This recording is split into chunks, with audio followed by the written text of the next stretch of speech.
Good evening, good evening, good evening, everybody. This is Dr. Deborah D. Jenkins. I am your host for Black Talk Platform, and I thank you for joining me tonight. I am your host. I have got to turn off the volume in the background.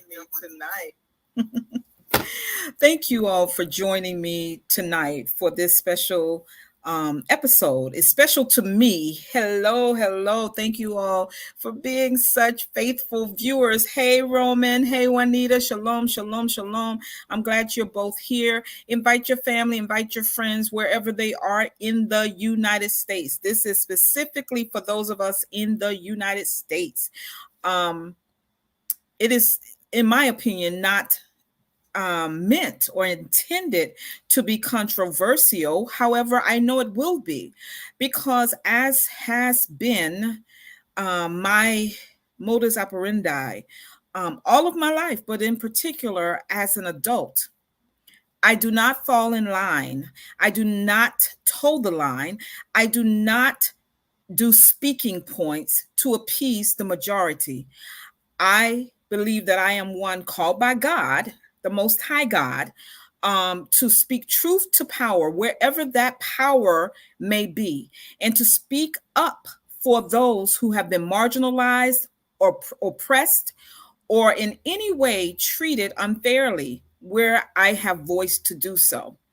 This show tonight is not unlike all of those times when I've done this before.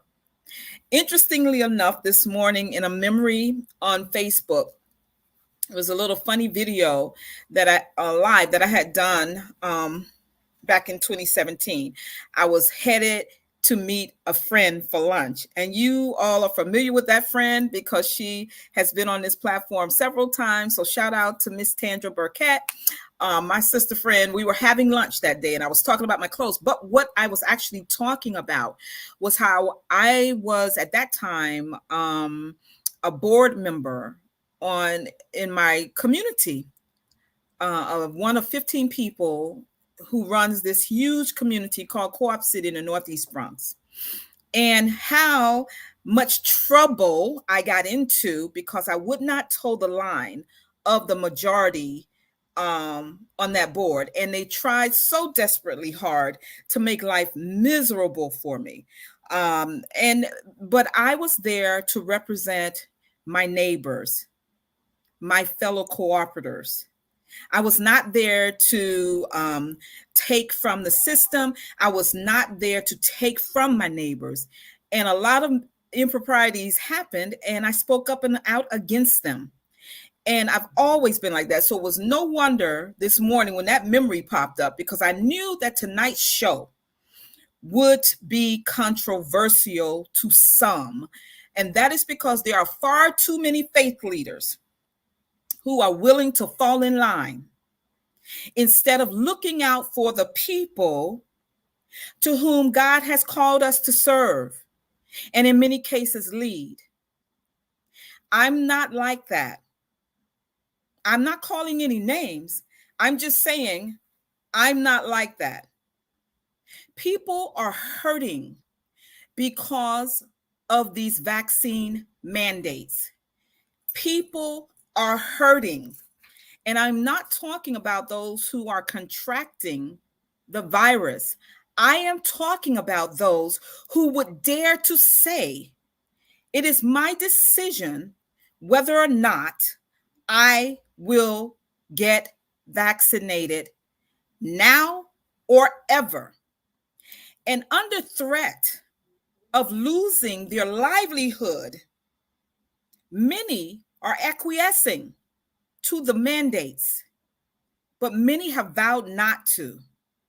And I'm simply here tonight to say, I stand with those who say, for whatever their reasoning, I don't want to become vaccinated. I believe it is their right, and I am not here to provide any medical information. I am not a medical doctor. That is not why I have doctor in front of my name. I am here to speak for those who have had to go underground because it is too uncomfortable for them to speak, even in social media, without being attacked by those who believe in the mandates. So, to keep me in line, in check with my timing tonight, I'm going to be using a PowerPoint just to direct my conversation because you know me. I can go on and on, but I do not want the resources that I've tried to gather for those of you who would watch it tonight and then go and share this video with your family and friends throughout the United States who are under threat of losing their jobs, being unable to care for themselves and their family, and they don't have economic resources. I've gathered a few. I'm going to continue to gather others, but please promise yourself that you will help your family and your friends with this information that I am sharing here tonight. If you're on Facebook watching, it's there, but it's only going to be there for a little while. But if you are watching by YouTube, you'll be able to share with your family and friends the link to Black Talk platform on YouTube. All they have to do is scroll for it. Hey Tony, hey, how are you? How is everyone? Let me just start out with the title tonight, and then I want to show you a short video clip.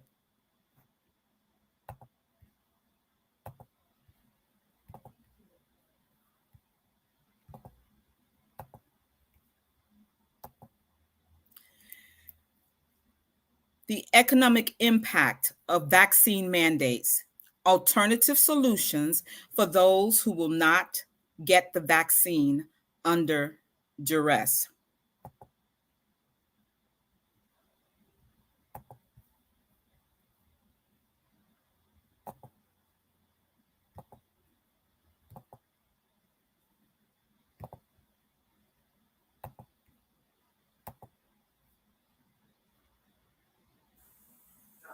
Follow-ups on that. Jamie Say, WKMG. Wondering if you can comment on the Rolling Stone article and your comments that appeared on that about you not getting a vaccination, why you don't want to get a vaccination, and were you misquoted in that article? I would start by saying that I was pretty badly misrepresented in the Rolling Stone article. And because of that, I can understand anyone who may say they don't transparently or overtly trust the media. In a frustrated tweet yesterday, I had noted that true journalism was dying. And to that, I would say that I appreciate every single one of you, those that try their best to correctly share the thoughts, the ideas, and the heart of the people that they're asking questions of. I'm not anti-vax. I'm not anti-medicine. I'm not anti-science. I didn't come to my current vaccination status by studying Black history or watching Donald Trump press conferences. I have nothing but the utmost respect for every healthcare worker and person in Orlando and all across the world that have worked tirelessly to keep us safe. My mom has worked in healthcare for a really long time. I thank God, I'm grateful that I live in a society where vaccines are possible and we can protect ourselves and have the means to protect ourselves in the first place. But with that being said, it is my belief that the vaccine status of every person should be their own choice, and completely up to them, without bullying, without being pressured, without being forced into doing so. I'm not ashamed to say that I'm uncomfortable with taking the vaccine at this time. I think that we're all different. We all come from different places. We've all had different experiences and hold dear to different beliefs. And what it is that you do with your body when it comes to putting medicine in there should be your choice, free of the ridicule and the opinion of others. Jonathan from the Athletic. Hesitant to get it. I would start with I've had COVID in the past, and so our understanding of antibodies, of natural immunity has changed a great deal from the onset of the pandemic, and is still evolving. I understand that the vaccine would help if you catch COVID, and you'll be able to have less symptoms from contracting it. But with me having COVID in the past and having antibodies, with my current age group and physical fitness level, it's not necessarily a fear of mine. Taking the vaccine, like I said, it would decrease my chances of having a severe reaction, but it does open me up to the, albeit rare chance, but the possibility of having an adverse reaction to the vaccine itself. I don't believe that being unvaccinated means infected, or being vaccinated means uninfected. You can still catch COVID with or without having the vaccine. I would say, honestly, the craziness of it all, in terms of not being able to say that it should be everybody's first choice without being demeaned or talked crazy to, doesn't make one comfortable to do what said person is telling them to do. Yeah, I would say that's a couple of the reasons that, I would say I'm hesitant at this time, but at the end of the day, I don't feel that it is, anyone's reason to come out and say, well, this is why or this is not why. It should just be their decision. And, loving your neighbors, not just loving those that agree with you or look like you or move in the same way that you do. It's loving those who don't.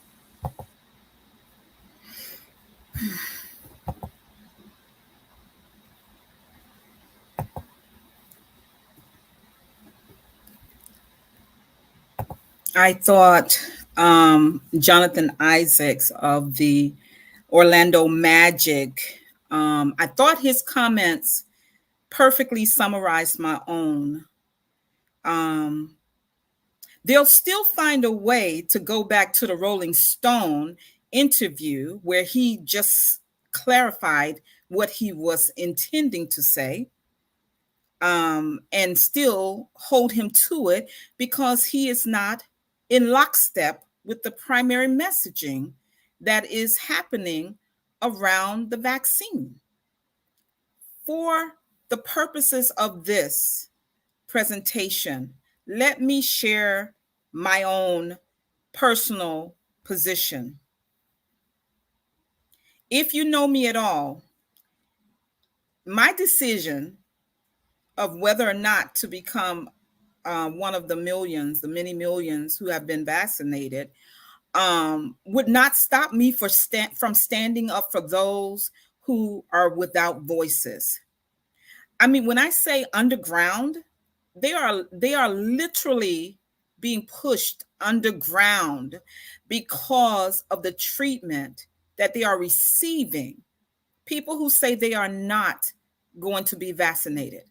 And quite frankly, people don't necessarily have to have a reason. But if you're in New York, if you're in New York City, you have to have a reason. And it's only one of two reasons: medical or religious. However, let me show you a few things about the medical and religious exemptions.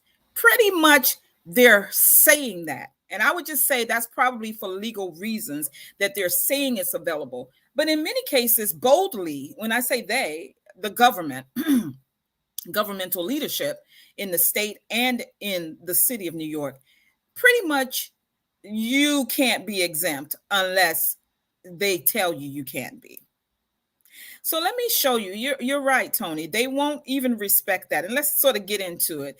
Let me shout out to Reverend Kevin McCall, who boldly stood up for faithful people and offered them religious exemptions. As soon as he did that, now pretty much he's been a darling of the media because he's a social justice activist, not just in New York, but nationwide, but primarily based here in New York. As soon as he dared to offer people a religious exemption form, the New York Daily News, the following day or so, plastered his picture on the front page of their newspaper. So you understand that as soon as you step out of line with the primary messaging you become a target for them to take you down. So I want to give a shout out to Reverend Kevin McCall, because I don't know all the people he knows, but he knows that I'm a real sister, and I'm willing to stand up and say kudos to you for sticking to your beliefs, my brother. Also, yesterday here in the Bronx, at the Bronx County Courthouse, former council member Andy King and a small group of clergy stood to say that they are not in favor of the mandates. And that's very important that it was clergy. Let me tell you why, for those of you who don't know. The heat has been turned up so high on the faith community, primarily the Christian faith community, primarily the Black and Latino faith community, in New York State, in New York City, and in the United States. But in New York City, the heat has been turned up so high for clergy to convince their constituents, their congregants to get the vaccine, that not only is the $100 being offered to those who agreed to get the vaccine, in addition to the $100 being offered to those individuals, another $150 is being offered to the churches. Now, how the churches use it, I really wouldn't know. But I'm letting you know that this is what's going on here.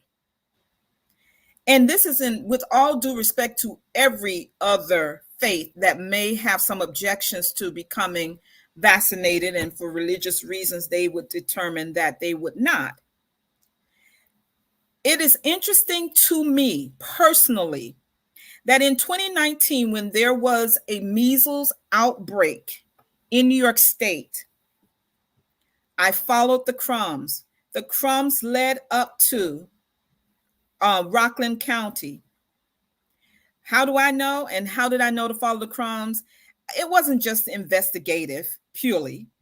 My children, their pediatrician at that time was up there in Muncie.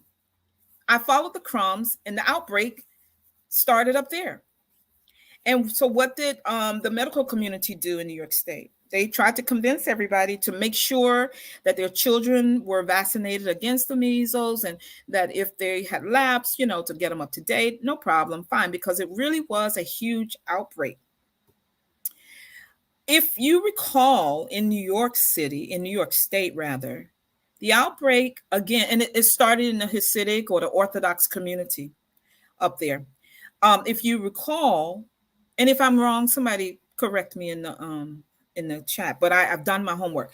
If you recall, the outbreak in New York State began in New Rochelle, again in a Jewish community, and it spread throughout the state.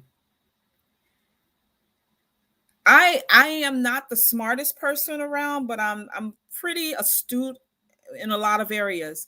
My concern is the inequitable treatment between faith communities by this government. We all know about the comorbidities. They don't even talk about those anymore. Obesity, high blood pressure, diabetes, asthma. These things aren't talked about anymore. The primary messaging is get vaccinated. Get vaccinated. We heard a similar refrain during the election last year. I'm happy with the way the election turned out, but I have a problem being put under duress. And I believe there are a whole lot of other citizens of the United States who feel the same way. And that is why they've been pushed underground to discuss. A friend sent me an email, a message today showing me we're in North Carolina. I don't know if it was the state because I didn't get a chance to read the article, but in a particular place in North Carolina, a hospital gave termination letters to 178 medical employees because they refused to get the vaccine. I was talking to some people who work in one of the local high schools here in New York City yesterday. This young lady, a paraprofessional in one of the special education schools in the Bronx, where 50 teachers were absent yesterday. And as a para, she has to move. If you know anything about special education, many of the students need paraprofessionals, but the classrooms require a para. And she's one person split between 4 classrooms. But then one child got sick, and they thought that possibly this child could have the virus. So she went from being a paraprofessional in a classroom assisting the teachers to now getting this new designation as the person to go in the sick room. She was in full hazmat clothing. Parenthetically, since these requirements are now being pushed on the already stretched school systems, why wouldn't there be a new class of jobs developed to address these things instead of taking from the already stretched thin faculty and staff that are currently in the public schools? That's just me asking a question, everybody. Just me asking a question. Let me, after you have seen Jonathan Isaac's video, go through each of my slides so that, as I said, I can keep on point, because what ultimately I'm going to do is I'm going to share several tabs with you of possible employment opportunities while you are considering what is your next move. Because sadly, if you are losing your jobs here, you're not going to be able to get unemployment. I mean, they're really putting you over, putting you in a very bad spot in terms of taking care of yourself and your family. But there are other opportunities out there. Let me let you know that, yes, I am a business owner, but I am not selling any of my products or any of my services tonight. These are resources for you to share with your family and friends who are facing termination from their jobs, be it in the school system, in the Health and Hospital Corporation in New York City, or throughout the country, wherever. These resources that I'm giving you, they are national resources. Use them wisely to share with someone. This is not a time, in my opinion, that we should be getting into arguments back and forth. If you've gotten it, good for you. But if I haven't, good for me. Now, how can we help one another? That sentiment has gone completely out of the window, because I am understanding from those who I know who are pushing for everyone to get vaccinated, that is either my way or the highway. And guess what? I don't operate under that kind of ultimatum. I don't. And I know that there are others who are upset that they're being treated like this, that they are being pushed into a corner and even marginalized to the point where they feel like they've done something wrong if they are just sticking to their own beliefs and their own practices because they don't want to take this. And it's really not my job to ask them why not. I actually went to a dinner not too long ago with some influential people, and I happened to be the only one who was not vaccinated. And I'm gonna tell you why. I'm gonna be very clear with you. I am not for medical reasons. Those are my own, and they are my business. I am not speaking, and I wasn't speaking to them as medical professionals because none of them were. And I had no need to go into the details as to what my medical reason was, nor will I here tonight. If you respect me as another human being, that should be enough for you. The problem that I have with New York City and New York State is that last year, you had over 1,000 essential workers who were in the healthcare field to die because they were not getting PPE. They died. But now those same so-called essential workers, and I only say so-called, is because they're not being treated as essential anymore. They're being told that if you don't get it, you have no job, you have no resource.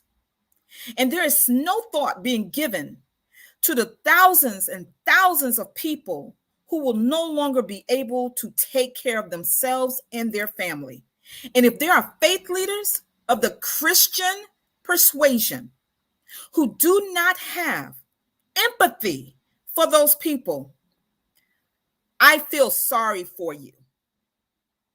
I feel sorry for you, but I feel more sorry for those who sit under your leadership. Just because you've gotten it and your reasons are valid to you, perhaps you should consider that there are people who are not getting it because their reasons are valid to them.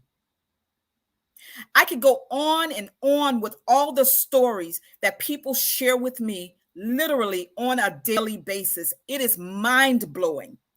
From employment to college to housing and this New York passport.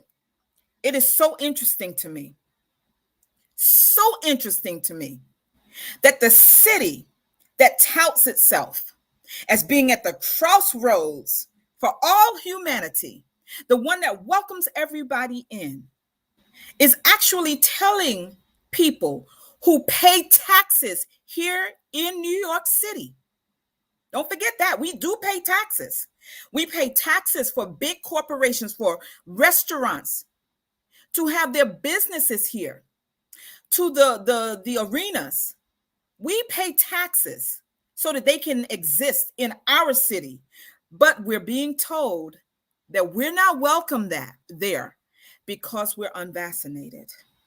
This sounds like a southern state, or what we would believe a southern state would be doing. But no, this is in the heart of blue states in this country. And most people of influence are in lockstep with what's coming out of the White House. And that's a shame. Now, I know there are those who wouldn't have liked this video, wouldn't have liked the announcement about it. But guess what? I know they're watching. I know they're watching because they're always looky-loos who actually wish that they could be as free to speak as I am.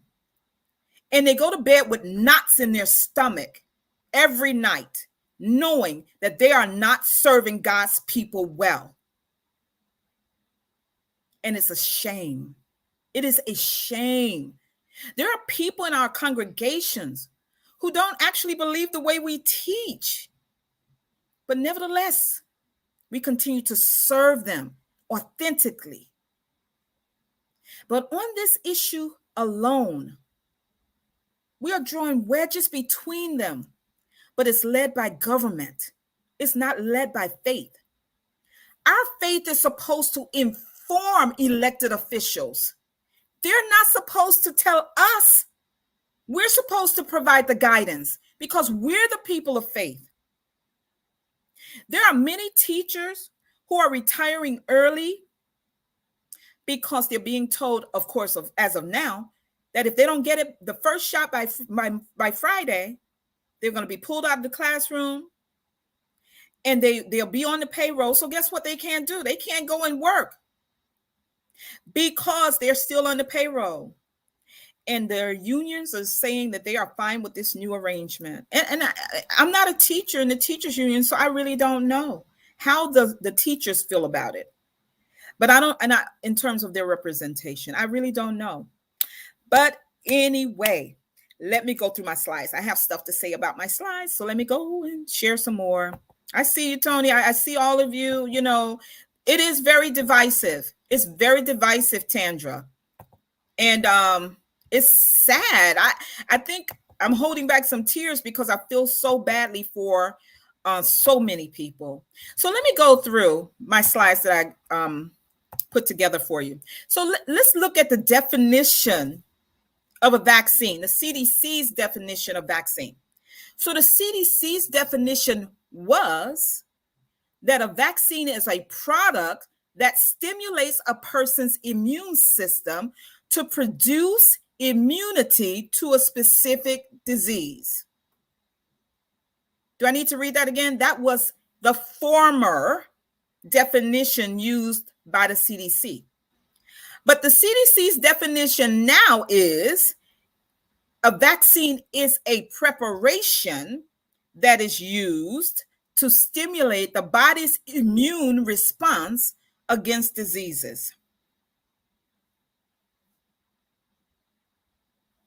A preparation that is used to stimulate the body's immune response against diseases.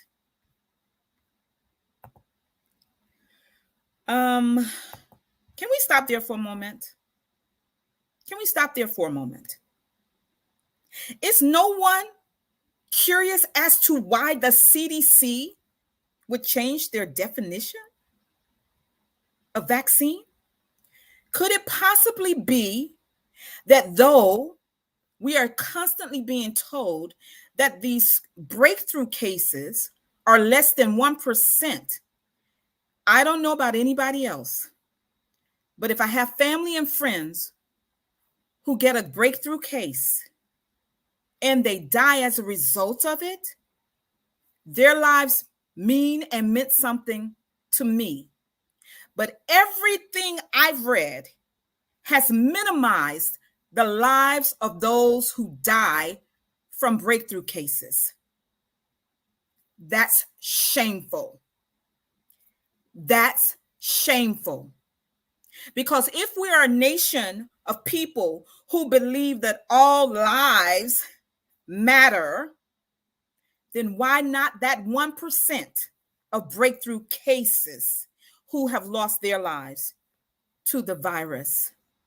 I believe they did it out of necessity, because to keep a definition that suggests that there will be immunity from the disease, more and more evidence is proving that definition to be incorrect.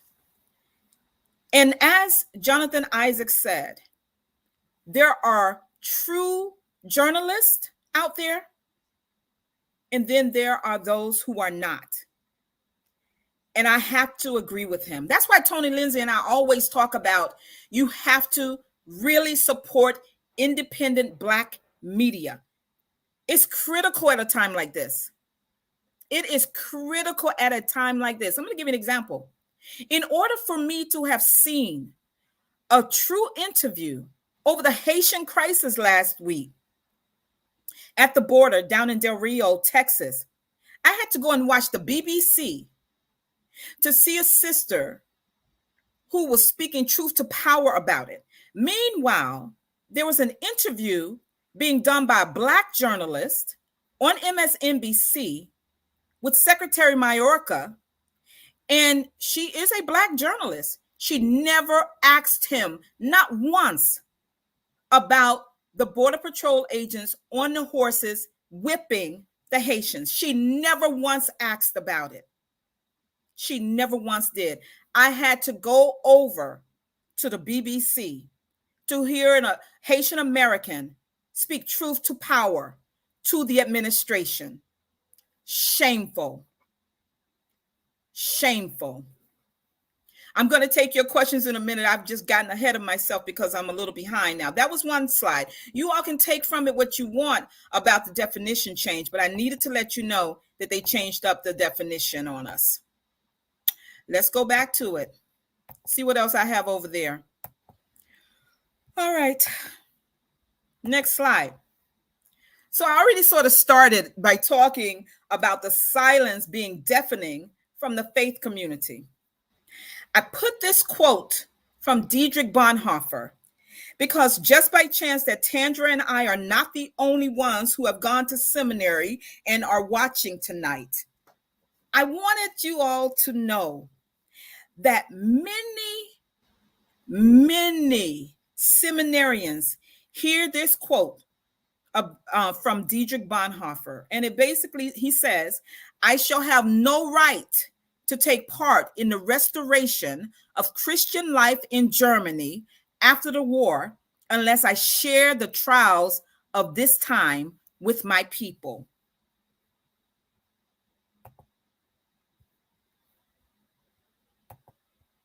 Tandra, you know this very well. We know, all of our seminary colleagues know this very well. You can go to any Black church any Sunday, and you might hear that story about Dietrich Bonhoeffer. The story continues that he was living a very comfortable life here in New York. He had friends here. They set him up. He was over at Union Theological Seminary over there in Columbia, just doing the things in safety. But he never forgot about the persecution of the Jews back in Germany. So when presented with an opportunity to go back and be a part of a failed attempt to assassinate Adolf Hitler, he went back, saying that quote that I just shared with you, because he understood if he was staying here in the United States, comfortable, in safety and quiet, while those people were being persecuted, once they received their liberation, and of course he knew that eventually the world would come together to topple Hitler, he would have no say in it. So he chose to go back to become involved with this failed attempt to overthrow Hitler. And along with his other co-conspirators, he eventually was put to death. That's how the story goes. And I'm saying and calling out faith leaders who love to quote a Dietrich Bonhoeffer. They'll quote a Dietrich Bonhoeffer before they'll quote a Patrice Lumumba, but that's a whole nother story. I'm saying to them, treat God's people the way you said you would. The way you said you would, whether you're Latino or Black. Because this is where the push is to our community, our communities. Be about what you say you're about. Let the people truly be able to trust you and your word. They need it. And there are reasons that people have, as I said before. And some of them are religious. Some of them are religious and they are legitimate. Who am I to tell people that they're not? Who are you to tell people that they're not? Okay, I'm getting off my soapbox because I want to get through all of my slides and then I want to share with you all. I don't know if this will be taken down, but I'm going to tell you how you can see it again so that you can continue to share. Now, the ACLU, which stands for the American Civil Liberties Union.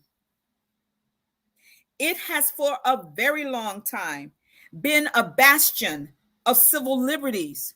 These people, this organization has even defended the horrible, racist KKK. Yes, they have. Which makes people trust that they are truly about the civil liberties of Americans.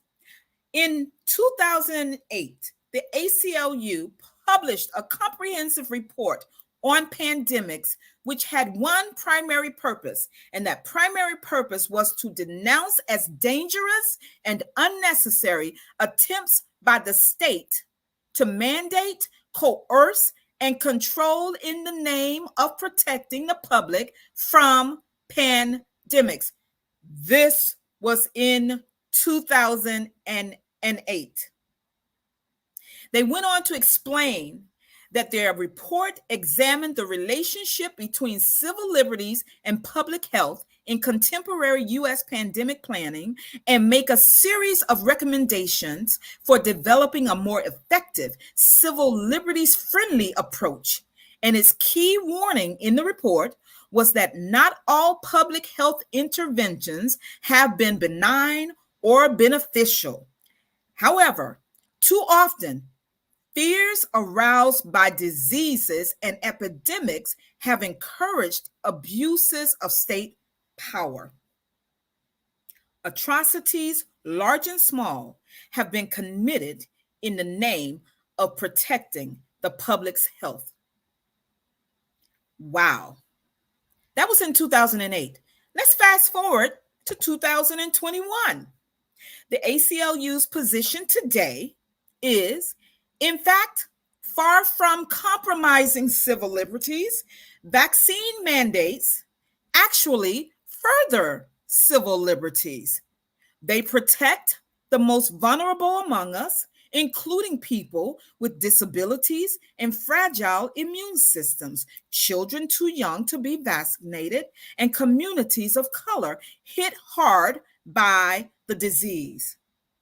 Well, as a person, and I don't call myself a person of a community of color, but as a Black person, which I suppose that last part included me and my community, I guess I should be thanking them for being so considerate, but I am not. I'm not. And here's why. I feel as if we're in a time when we cannot even trust organizations like the ACLU to really stand up for us. I don't need to make this disclaimer, but I dare not have anyone who is tuning into this go and spread lies about anything I've said. So let me preface what I'm about to say by saying, if you know me at all, you know that I never was, never have been, and never will be a Donald Trump supporter. So now that I've gotten that out of the way, let me pose a question to you. Could it be that the goal, the primary singular goal for the last 4 years was simply to get rid of him, to the point where even the ACLU may have become compromised to the Democratic dollars that flooded their coffers? You know, basically, whoever pays for you, they take on ownership eventually.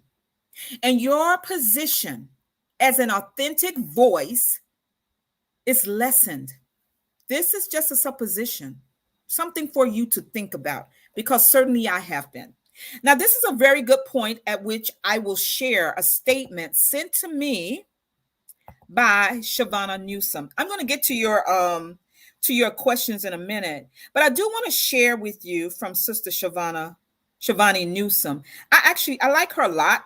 I'm going to tell you why. And I've talked about her and her brother several times on Black Talk platform. She is the co-founder of Black Lives Matter New York, of Greater New York. And a couple of weeks ago, I believe now, there were some visitors from Texas who went to the famed restaurant called Carmine's in Manhattan. They were vaccinated. And of course, the hostess was doing her new job, her new responsibility in asking them for their vaccine cards. Now, I'm not going to debate what happened at Carmine's. I'm not getting into that. But I felt like what Miss Newsom shared was very important for us in New York, especially. And I'm going to read her statement as sent to me. I don't necessarily, well, if I find it offensive, I'm going to not say it because I don't agree wholeheartedly with some of the language. Her language is fine, but I've seen her press conferences, and I don't refer to people out of their name, period. I don't care who it is. So she says, although Mayor Bill de Blasio ran on progressive values, nothing in his tenure would attest to his campaign promises. The September 13th vaccine mandate is racist and specifically targets Black New Yorkers.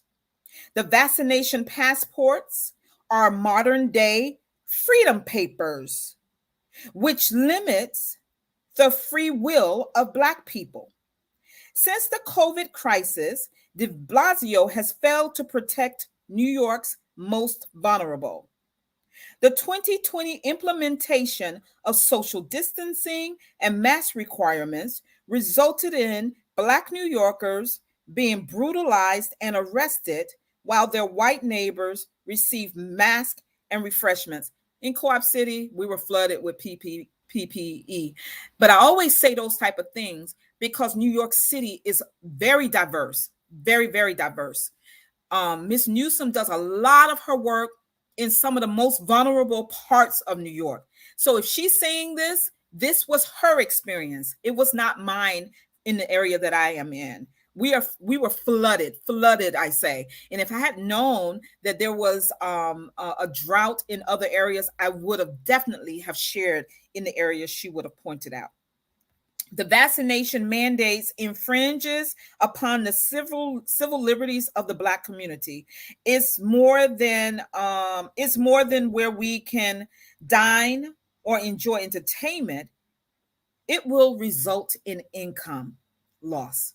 And that's why we're here tonight. Her statement goes on, but I think you get the gist of what she's trying to convey. And I thought to put it in right there under the civil liberties piece because she speaks to civil liberties when neither the New York Civil Liberties nor the national organization, American Civil Liberties Union, will stand up for those who are unvaccinated. And so often that organization, they are not the global Black Lives Matter. They are the New York chapter of Black Lives Matter. And I think the work that they do is credible. It deserves a look. They are not horrible. They are well informed and they are out there on the streets working to help everybody. Let me get to some of your comments. I'm going to take that pause because I have some more slides to get through before I start sharing these resources. Okay. Let me see. Great. Oh, I'm coming through, Tony. I have a quote from the new governor. It's near the end of the slides. I don't know if you've even seen this one because we've not talked about it, but I'm coming through. Yes. There are paying churches. Thank you, Tandra. Look, what does Neff call us? Spiritual gangsters. I know she's going to say I'm wrong yet again. And it's sad that we should even have to have that kind of title just because we speak on behalf of those who are marginalized and often oppressed. Tony says, I imagine what it would be like. Okay, let me just pin that so everybody can see it. He says, I imagine what it would be like if all faith leaders displayed the courage and integrity that you have displayed here tonight. Everything would change. Woo. Well, some of them are going to call me a troublemaker, Tony, which that's usually what I'm called anyway. They don't really like to see me coming, but it's okay. It's okay. I come with the Lord, you know. So yes, and let me pin this also. This is Democratic leadership. Yes, the Republicans, they need a whole reboot. I don't know what's going on with them. They need a whole reboot. But because I'm not a Republican, I won't get deep in their business, right? I won't get deep in their business. But as a Democrat, we need an overhaul. I don't know what's going on with us. There are elected officials, especially in New York State, that I respect. But there are also elected officials, especially in New York, New York, that I don't respect. So I feel like we're being told that if we don't have 100% allegiance to elected officials, then too bad for us. And that should never be. That should never be. It's twisted. It's upside down. I know, Tandra, this thing, this is crazy. Yes, they changed the definition. I'm trying to get through it. Yep. Let me see what this says. They are being called breakthrough cases to give the impression that these cases are rare when they're not. They're not. You're absolutely right. They're not rare. It makes no sense to me. It just makes no sense to me. Let me see what my sister said. She said, I was given the vaccine against measles, mumps, and rubella, the MMR. Yeah, chickenpox, etc. I had measles, mumps, and then chickenpox twice. Oh, yes. We're not even twins, y'all, but we both had chickenpox. We've had these things. So the definition back then was a lie, and it still is. Yes. And that's the whole point. It was a lie then, but we just didn't know. You know why? Because we trusted our public health professionals, officials. I don't think we can afford to blindly trust them any longer. The CDC has been moving the goalposts from the beginning of this thing. Let's pause right there for a minute. He's absolutely right, everybody. They have, even under the former administration. And we thought that with there being a presentation of greater competency, that it would stop, but it hasn't stopped. And it's frightening in terms of public health. It's frightening. What do we do? Only thing I can say, we better get well in our bodies. We better get well in our bodies so that we have to rely less on public health, medicine. I don't know what else to say. Yes. Everyone. Yes. Let me stop there. Tandra says everyone is so afraid to speak out. And Tandra, that is really why I'm doing this tonight. It's really why. I'm not a crusader, even though my mother used to say, Debbie, stop being a crusader. But this is a critical inflection point that we are in. There are and Tony keeps saying to us, this is a time to be looking at new alliances. New alliances. I tell you, because we really don't have people who we have always trusted in our corner. Did I say her name wrong? Tandra, I probably did. Shavana. Matter of fact, the Harlem Fashion Week just honored her. Go Tandra and Yvonne.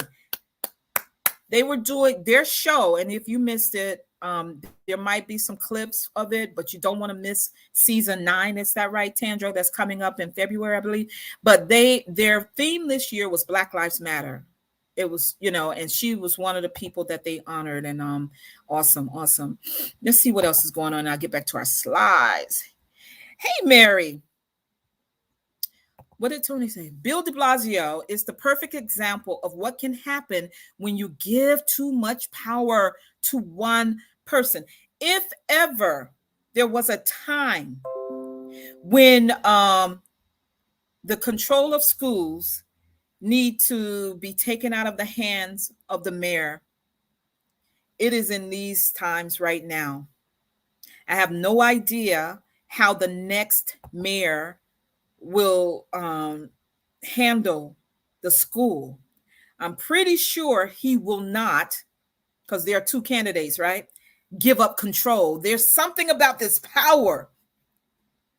And I have to say, I liked Carranza. I feel as if he was not able to be the school's chancellor, and therefore he was pushed out because he butt heads too often with this current mayor. All I can say is January can't get here soon enough. Health and wellness is vital. And I think that's the point where we have to be right now. We have got to get healthy. We have got to get healthy. It's critical that we take our health into our own hands and not leave it up to medical professionals. What is Craig saying? Hey, Craig. The stunt they pulled on The View with the so-called false positive the day Vice President Harris was scheduled to appear shows that elites and celebrities alike are complicit in censorship of the people and protection of this administration. You know what, Craig? I'm so glad you put it there, because I tried to read it. I think Ana Navarro came out first and spilled the tea and said it was a false positive. It was Ana Navarro, and if I'm saying her name wrong, somebody correct me. And Sunny Hostin, they had to be ushered. They had to get up immediately, just minutes before the vice president was to appear on The View, having been told that they had tested positive for COVID.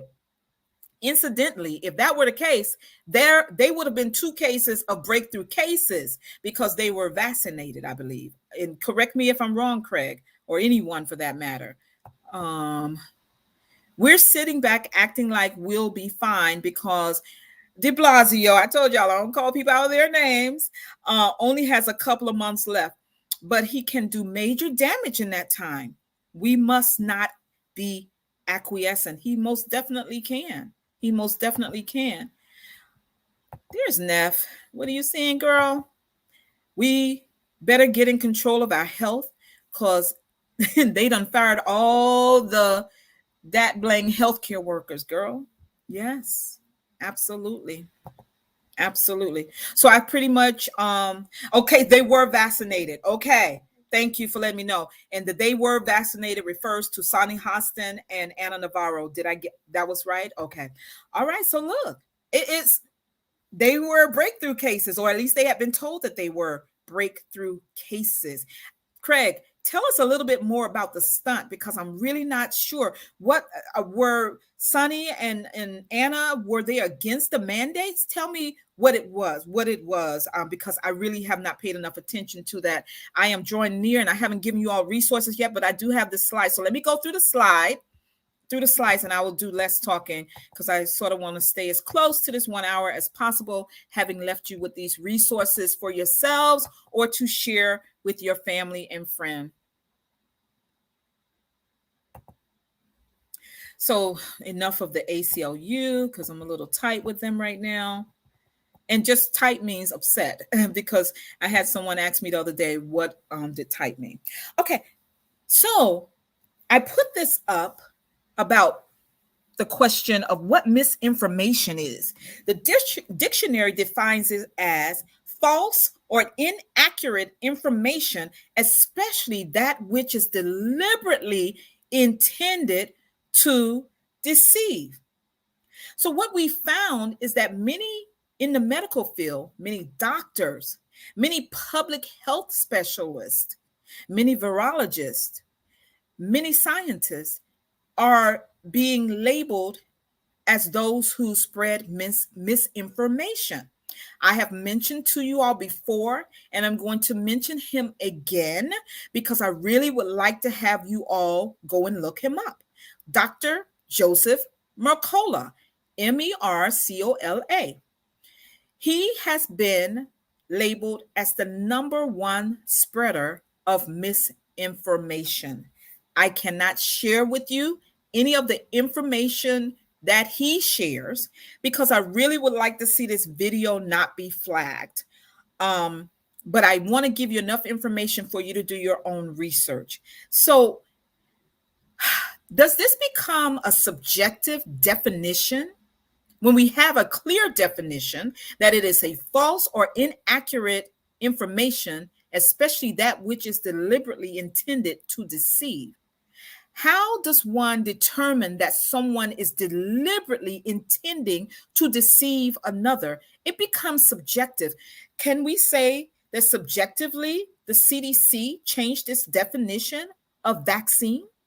Or can we say that that was misinformation that was shared with the American public or the United States or even the world? That is for you to decide. I'm just throwing it out there.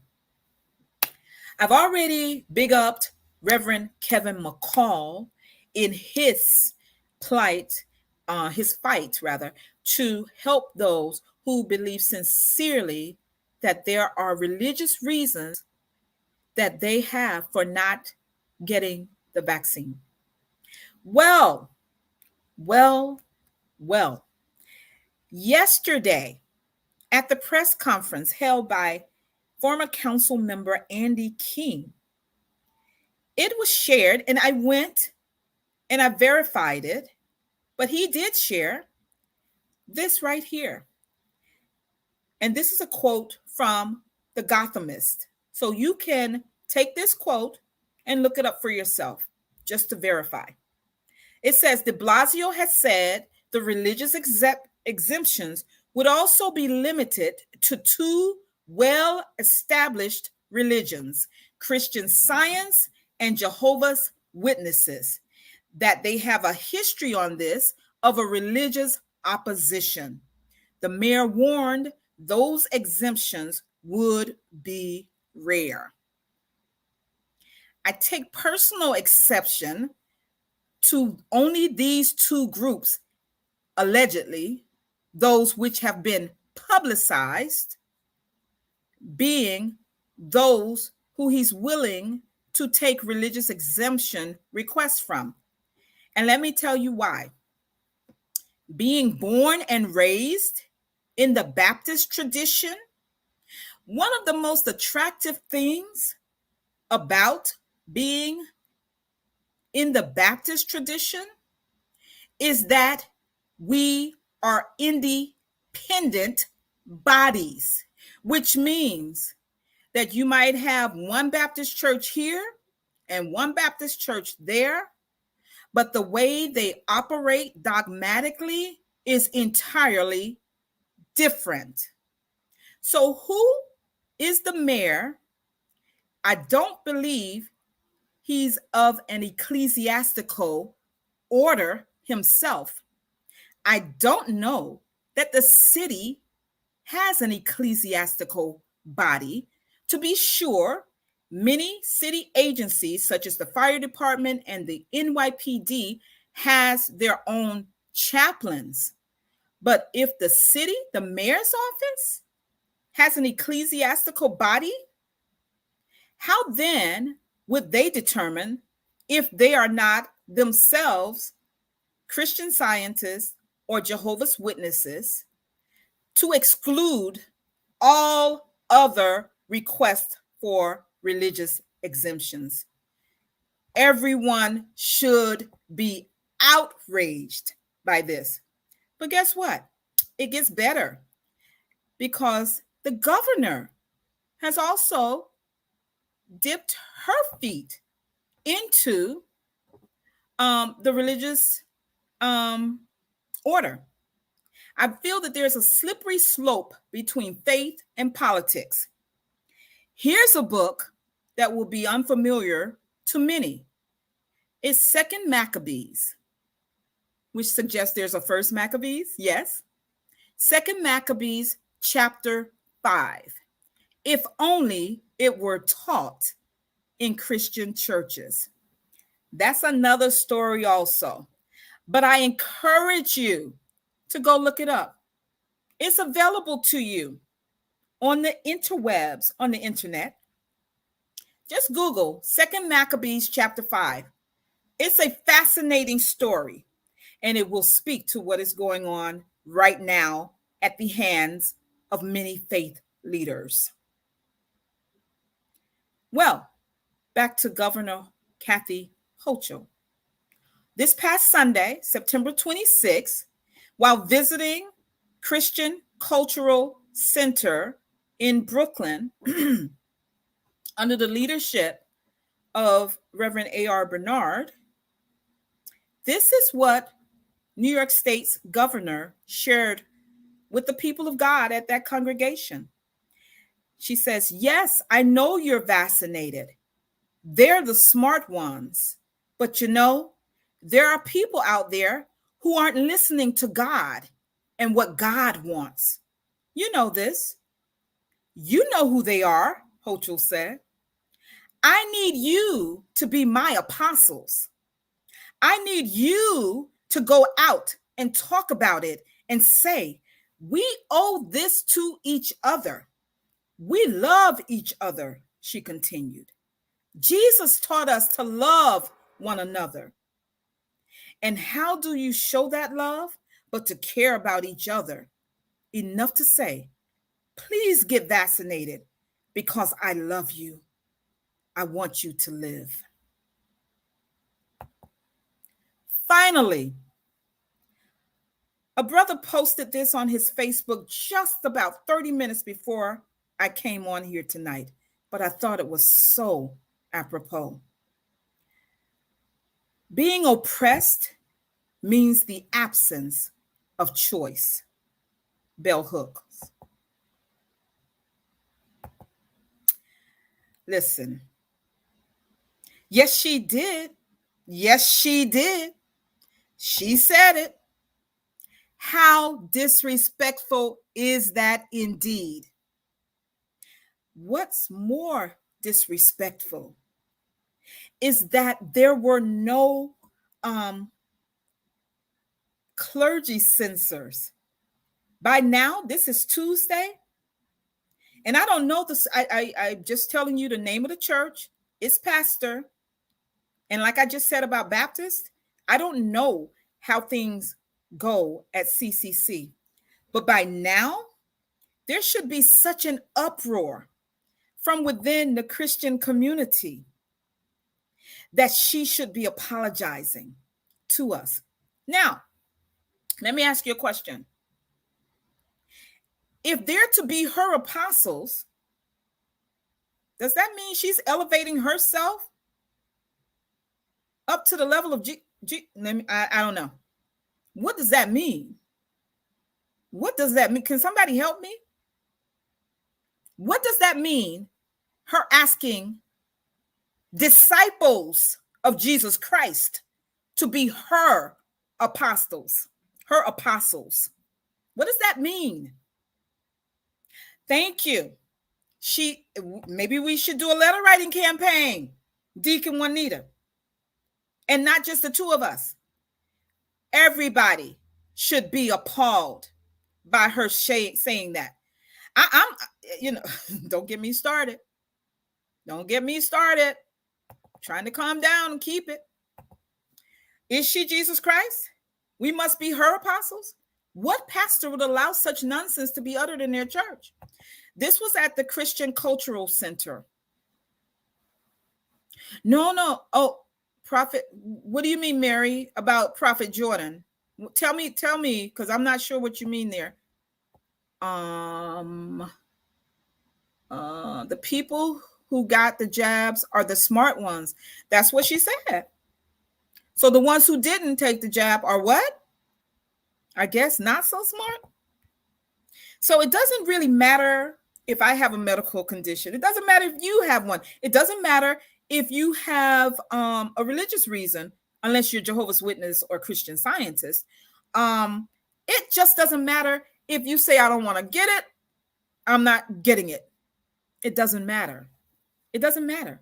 What matters is get it. It's unfortunate.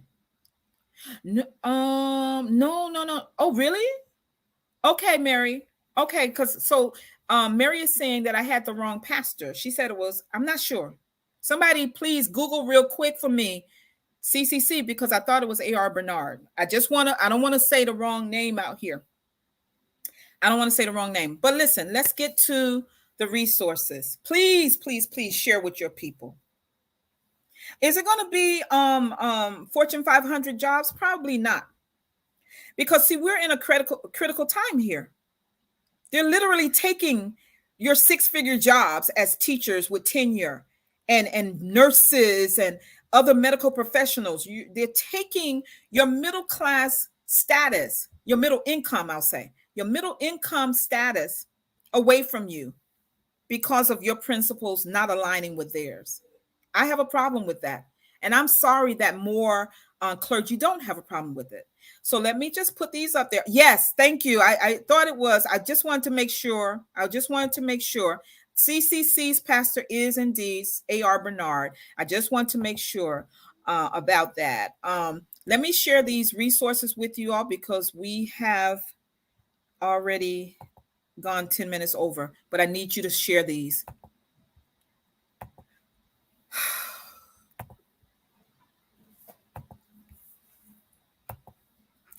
Now, this site is called gab.com. Let me say this to you. This is considered a right-wing social network. I am sharing it for the No Vax Mandate Job Board information. That is why I am sharing this. You go in, you look for the jobs that are posted. They've been up since August, and you will then see where there might be some jobs. There are jobs for those of you in New York who are looking listed. Employers are hiring in New York. You just have to go through the job board. Next.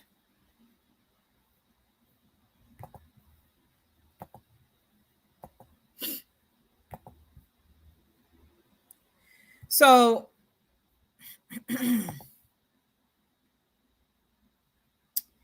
This one right here. This one might be a little small, but it's called jobaccept.com. jobaccept.com. You'll see the few that appear when you open the site. You have Grubhub, Lyft, DoorDash, GoPuff. Not familiar with that, but it's there. Social Action Center Incorporated. There is a plethora of openings if you go to this job board. Now, what I did is because Grubhub, Lyft, and DoorDash appeared first, I went to their sites to see what that actually means for those who are now being forced out of their jobs. And each of them, here's Lyft. Lyft. The good thing about Lyft is, and let me say this, I'm not an anti-vaxxer, and I think it's a misnomer that is being used. Like my sister just said, she's had the MMR, she's had the chickenpox. We both got vaccinated all our lives together because we grew up together. We're not anti-vaxxers. Our parents weren't anti-vaxxers. In fact, I'll show you in a minute the big shot they gave us when we were kids. Many of us have it in my age range. And I honestly don't know what they were shooting in my arm. But it's really not about being an anti-vaxxer. It's really about our freedoms that we love to talk about having in the United States being taken from us. That's on both sides of the aisle. We've been taught since young to believe in the Constitution of this nation, but it's being ignored. It's being ignored. So Lyft, they do not require, neither do the others that I'm going to share with you. They don't require that you be vaccinated, but they will do everything to help you become vaccinated if you so desire. I don't see a problem with that if that's what a company does. So you're saying, some of you are saying, look, I don't want to do this kind of grunt work. Well, they're not going to allow you to get unemployment insurance, to file for your unemployment, right? They're not going to, in many cases, allow you to continue to do the work that you've been doing. And so these are options. These are like stopgap offers for you while you are waiting for some resolution, for the madness to pass, for sense to be restored. Somebody sent me, one of my friends sent me a list of all these countries that are downgrading the classification of COVID-19 to a common cold, to the flu, treating it in the same way. Several countries. I know she was here earlier, but I think she left already. But I'm going to see if I can get her permission to share at least those countries, because if she's sharing it out of social media, that means it's out there. But I would not want to share something that she shared with me. But this too will pass. But look at the division that has been sown between brothers and sisters. Look at the division that has been sown in this nation and from the highest ranking elected official in this country, President Joseph R. Biden, saying that this is a pandemic of the unvaccinated. Let me say something that is so offensive to me. I don't care that he got his booster yesterday. I don't have that kind of trust in elected officials. I believe good for him. And I believe that if I want to get it and then get a booster, good for me. But I also believe that it's good for him if he got it. And it's good for me if I decide if and when I should get it. I don't need anybody coming to my funeral, making it worse for my children, talking about, oh, she was such a good fighter. If I were to get it and die because I have a couple of the illnesses that they're saying warning signs should go up for. I promise you, I don't need you to do that. I don't need you to do that. What I need and what others like me and unlike me, in that they're deciding if they will or will not for themselves, is for you to come out of hiding, because you know you don't totally agree with these mandates, and stand up for teachers who are saying, I love teaching. I love being in the classroom and educating little minds, young minds, but they're taking it away from me. And stand up for hospital workers who kept us all alive last year while keeping themselves alive. How about that?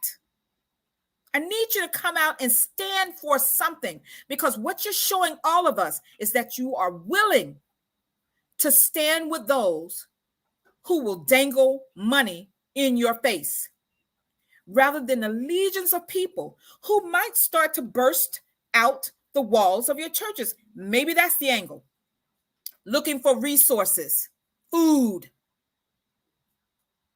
assistance with paying their bills, and also a word of faith. They're going to come because they still trust faith leaders. And I'm just silly enough to believe that they should.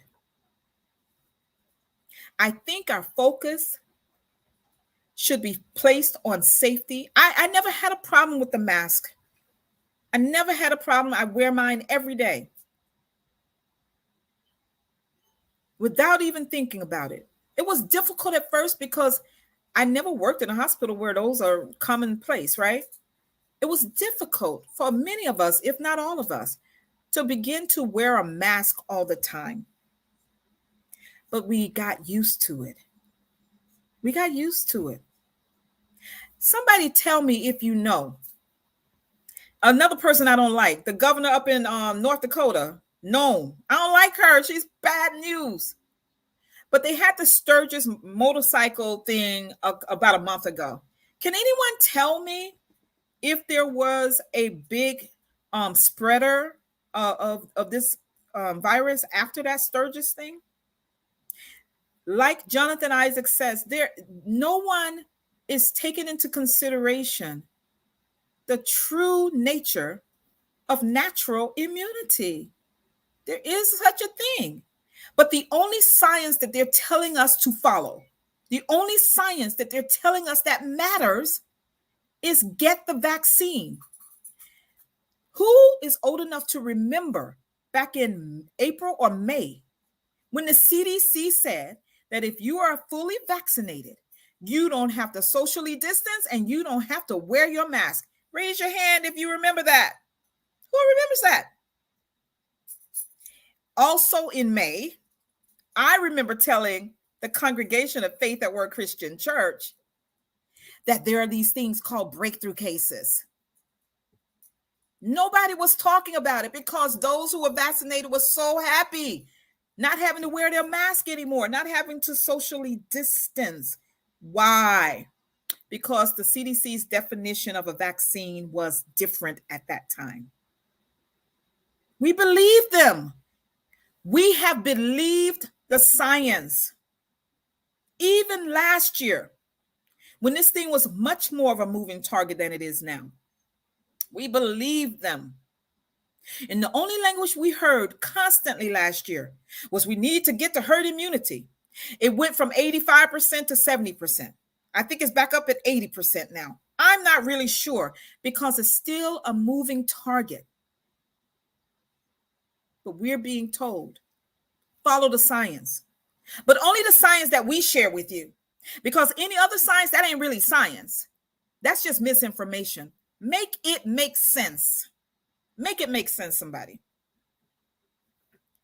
Let me see what y'all are saying because I'm about to let y'all go. I didn't show you the Grubhub, but Grubhub is also a good place. Look, start somewhere. There are a lot of nonprofit organizations, and like I said, I'll keep building this list, who are not requiring it. However, many are, because they are receiving funding from federal organizations, and the president did order all contractors receiving monies from the federal government to mandate their employees to become vaccinated. It's going to be hard, but because I was formerly a workforce development professional, I know how to find these little crooks and crannies where these job opportunities lie. And I'm happy to share those with anyone who is interested. You can just inbox me on Facebook and through a friend, or say your friend referred you. Tell me a little bit about yourself. Guess what? I'm happy to do it in my free time, because I don't want to see you and your children out on the streets because you've lost your job over a principled stand for whatever reason you have. Oh my goodness. What are we doing? What are we doing when we've gotten to a point where dissent is not allowed? It never had to be appreciated, but it's not even allowed. I do consulting work. My friend does consulting work. We're both educators. It's becoming extremely difficult to do our consulting. It's becoming very difficult. But honestly, it's not about me, because I truly, truly, truly believe that the Most High is going to look out for me. Now, will I get some backlash? Probably. Will I not be invited to some reindeer games? Probably. Guess what? Y'all never knew. I like to stay at home anyway. In fact, Tandra will tell you, she's always like, Deb, let's do this, let's do that. She does that like 5 times before I actually do it, because I like to be at home. But I'm not the typical person who is facing losing his or her job. Young lady was crying to me yesterday. She's like, I'm fully vaxxed because I can't afford to lose my job. That's real. Her problem was the fact that they forced her. I told you, 50 teachers called out yesterday. It could have been a solidarity thing. I love it. But imagine if every one of the teachers who have become vaccinated, whether they did it because they wanted to or because they were under duress, imagine if they all stood out yesterday with the teachers who said we won't. Imagine that.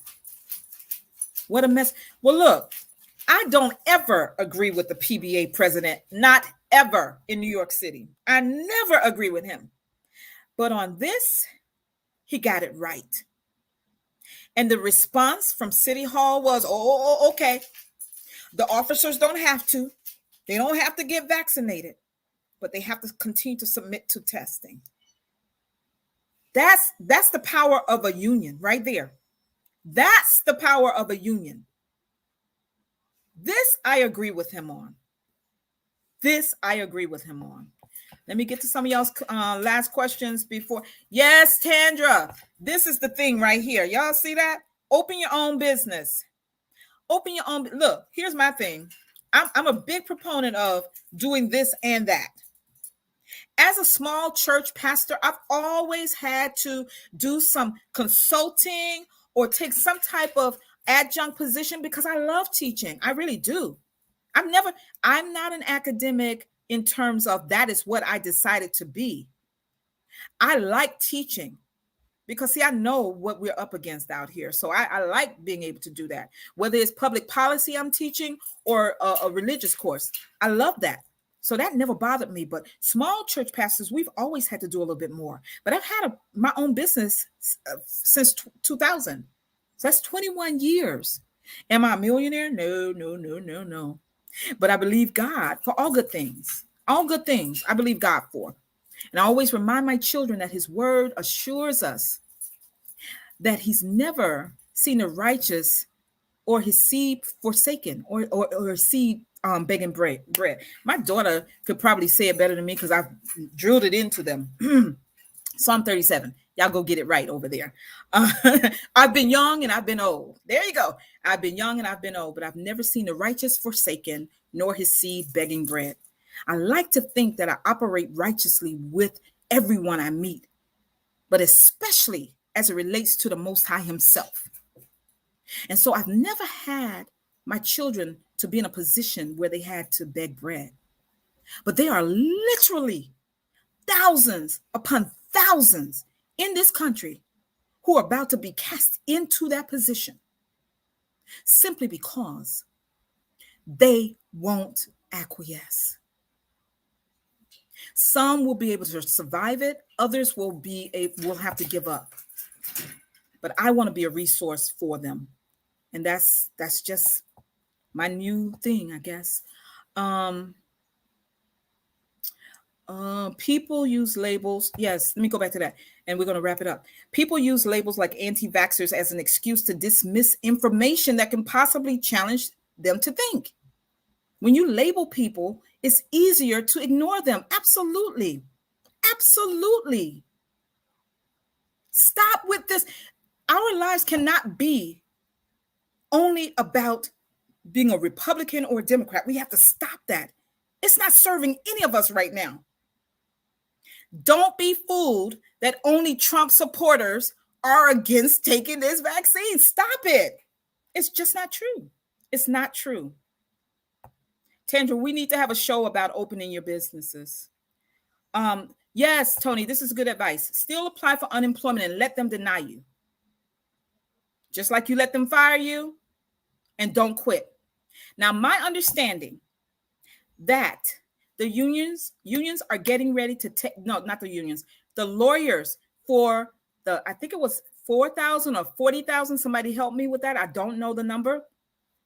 But the educators in New York City, their lawyers are getting ready to file with the United States Supreme Court because they've exhausted, and with his arrogance this morning, the mayor, they've exhausted all appeals. Nope. They're getting ready to go to the United States Supreme Court.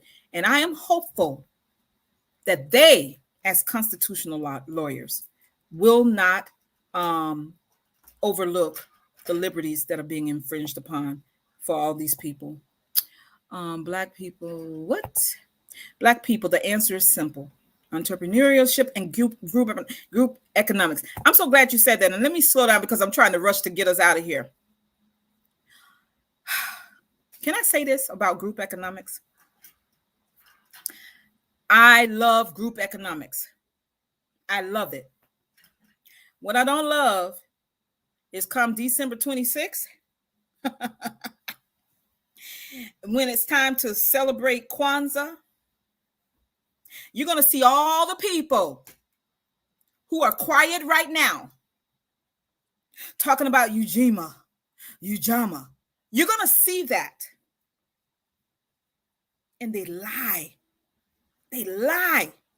Because when Black people need them most to stand with them, they are silent. And the reality is we have to face that people really don't care about us like we think we do. They do. And they don't care about us the way we care about them. Let's face it, and let's get to opening these businesses.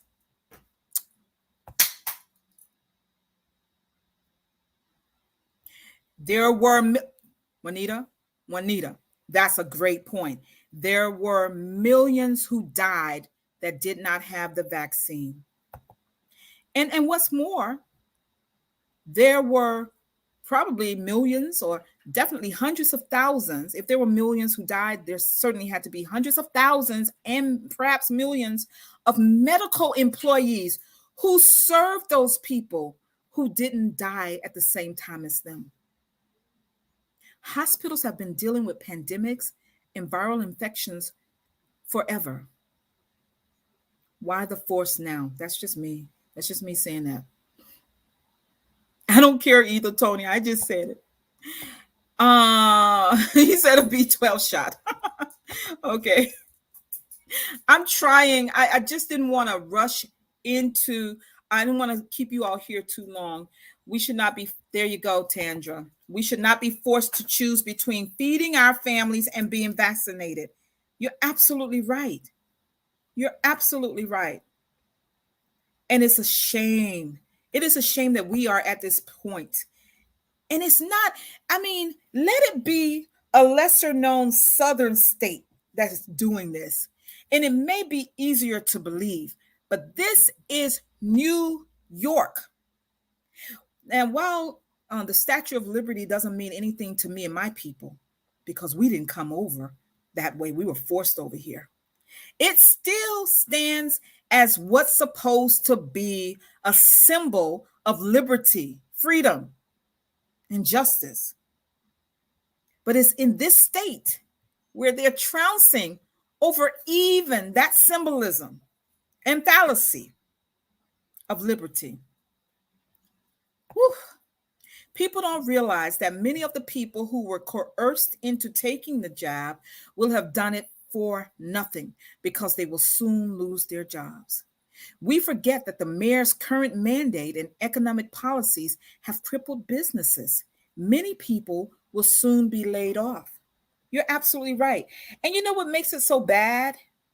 I don't know. Like I said, I don't want to get into the details of what happened at Carmine's, but that hostess was simply doing her job as a hostess, but she's now been given an additional responsibility. She doesn't know how people are going to be when they get there. And people don't know how she's going to be. They don't know how aggressive she's going to be, or any of them, because this situation that they're being forced into to check people's vaccine cards is something that could potentially lead to violence or at least arguments. This is a critical point where now they are putting it on the restaurant industry in particular, that was hard hit, perhaps one of the hardest hit industries.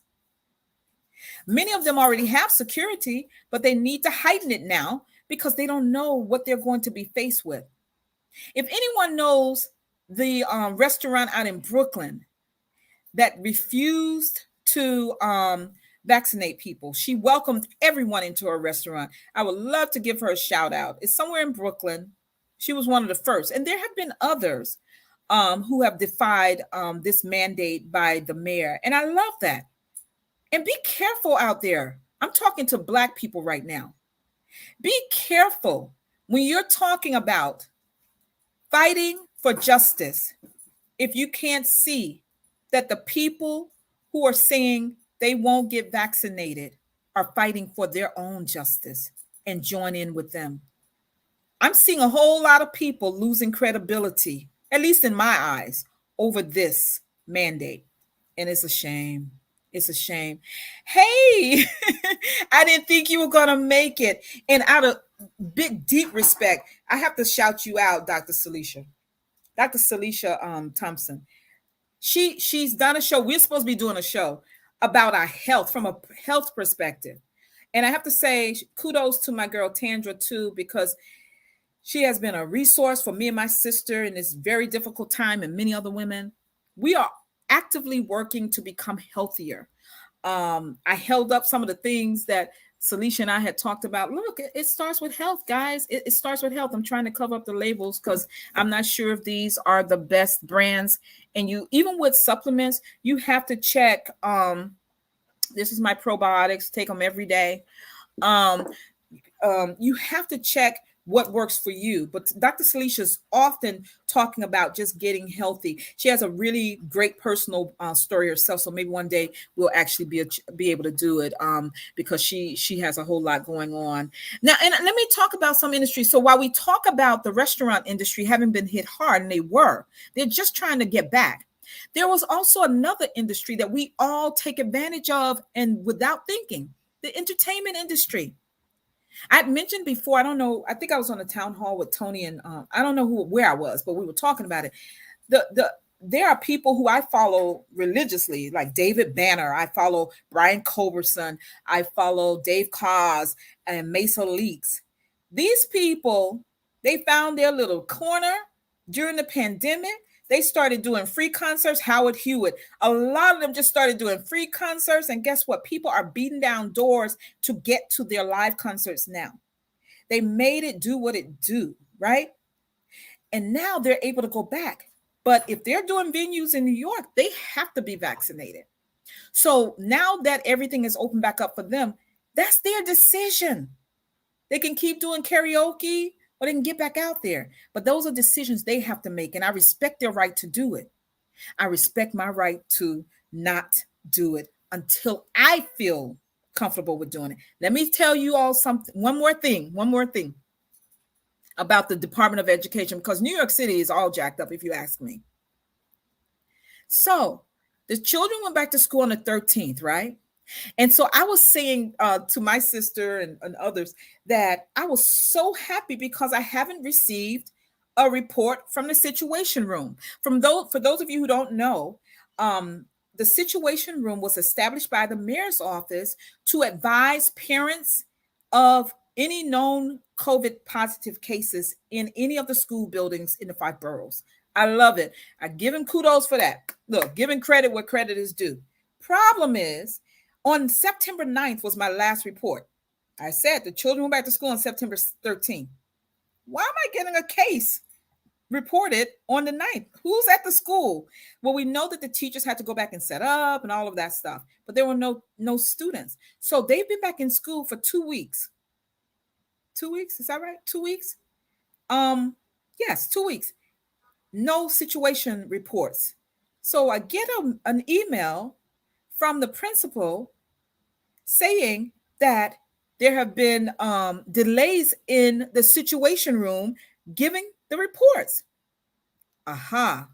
So it's not that there are no cases in my daughter's school. There are, without the principal being able to say it, because he wanted us to know that he has to follow the protocol. And the protocol is that parents receive notification from the Situation Room. So I did my little investigation and found that they have laid off staff from the Situation Room. Can you even make this stuff up?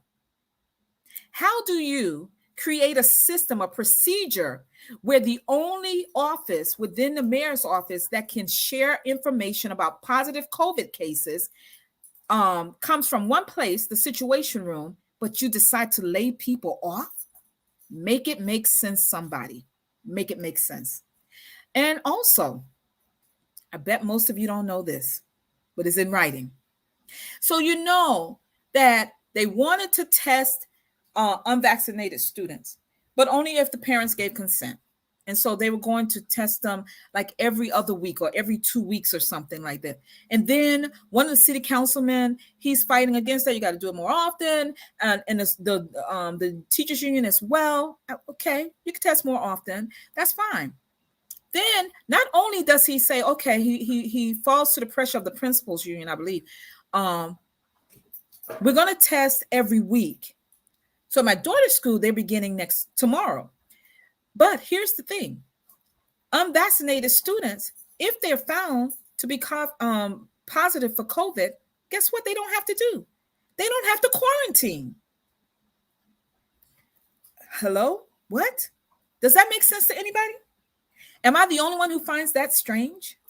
Unvaccinated students, if they test positive for COVID, they do not have to quarantine. They are able to keep coming to school daily. Does this not point to something greater at work here than public safety and public health? Because that makes absolutely no sense to me. But I'll let you all determine what makes sense to you. What did she say? I just wanted to share that because I don't think people are really paying attention because so much information is thrown at us. So now, even though teachers are being mandated to get the vax, and we know that there's an existence of breakthrough cases, now, since this is a pandemic of the unvaccinated, if you follow that logic, that means that if they're positive unvaccinated students, they're going to expose these teachers who have been forced to get the vaccine to it and everybody else because it's a pandemic of the unvaccinated. That doesn't make sense. You can't show me a straight line in science around what I just shared with you. Go look. It is true. I'm not lying to you. Millions who were unvaccinated should not be marginalized. Their families should not be ridiculed if they're not vaccinated nor unvaccinated. I believe you wanted to say. I agree. That Carmine's incident had nothing to do with the vaccine. It had everything to do with a racist Asian woman disrespecting already vaccinated Black women, one of whom was a doctor, I believe a medical doctor. Yet the news still took the story and made it about right wingers. This is a politicization of medicine. Absolutely. So my question to many of you is, if you are currently under the care of your primary care physician and you know that they are pushing the vaccine, instead of giving you like a well laid out plan for your care. And incidentally, just in case you all didn't know, doctors are also being paid to encourage their patients to get the vaccine. So my question, and perhaps the last question that I'll leave with you this evening, is how are we supposed to return to a level of trust in the medical profession, in particular our doctors, if they too are being paid to encourage their patients to receive the vaccine? We should stand in solidarity with one another, period. Health, health, health. Absolutely. Kenya, what'd you say? Who got laid off? Who got laid off, Kenya? The ones in North Carolina? 178 in North Carolina were laid off at a hospital there. The big cover up is what they lay off. Why would they lay off? Tell me, Juanita, the big cover up is what they lay off in the situation is called. Can you make that clearer for me so I can respond better?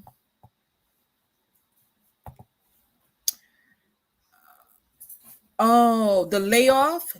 Are you saying that the layoff happened this week because the mandate fell through last week? But that doesn't even follow logic to me, because there's still going to be cases. The COVID is here for a while, right? So there still might be a need, especially since our children are just returning to school with no remote option.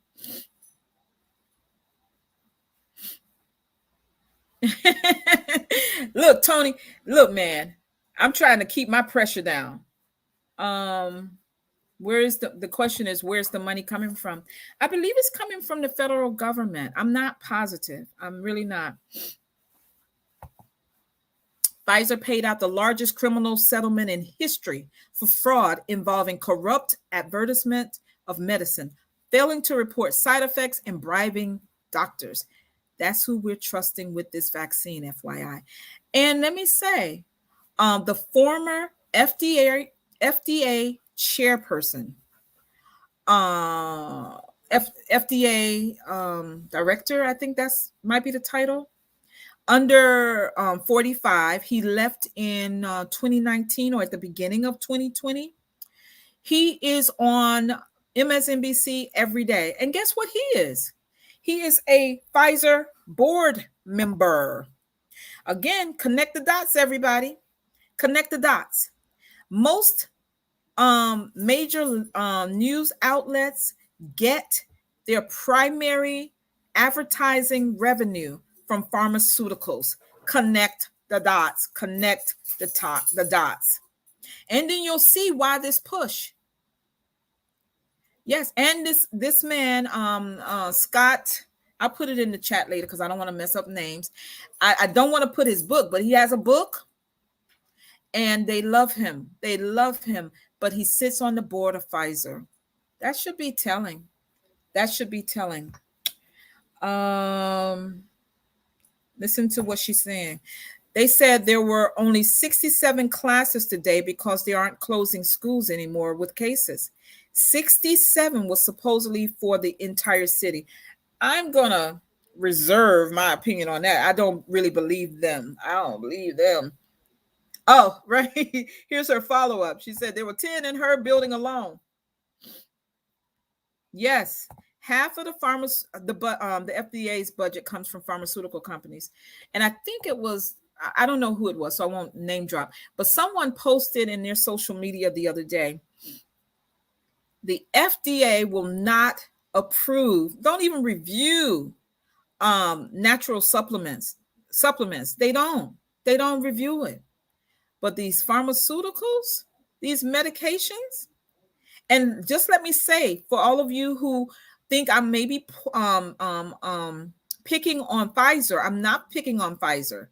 Chantix, for those who are smokers, you know that was a medication that helped smokers stop smoking.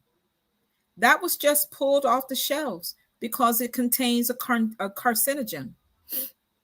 That's Pfizer. It was approved first in 2006, I believe. They had 6 rounds of test studies. Then they were approved 2006. After now more than 13 million people being on Chantix, now they pull it off the shelves. How many years is that? 15 years? So after 15 years, and a very small study of less than 4,000, might I add, it was less than 4,000. The information is out there. I hope they don't flag this for misinformation, because this is public information about Chantix, developed by Pfizer, approved by the FDA in 2006. After 6 rounds of trials with less than 4,000 people, they started administering it to, or prescribing it to, smokers to help them stop smoking. Fast forward to 2021, it's been taken off of the market because there's a carcinogen in there. So not only will those smokers who decided to stop, perhaps before the worst happened, like lung cancer or emphysema or anything like that, now the very medication that they've been taking to help them get off of it contains a substance that could actually cause cancer. Make it make sense. Make it make sense, everybody.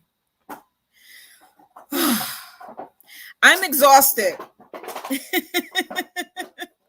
I'm exhausted. But I do pray that this was helpful to somebody, and that you will share it with your family and friends to encourage them.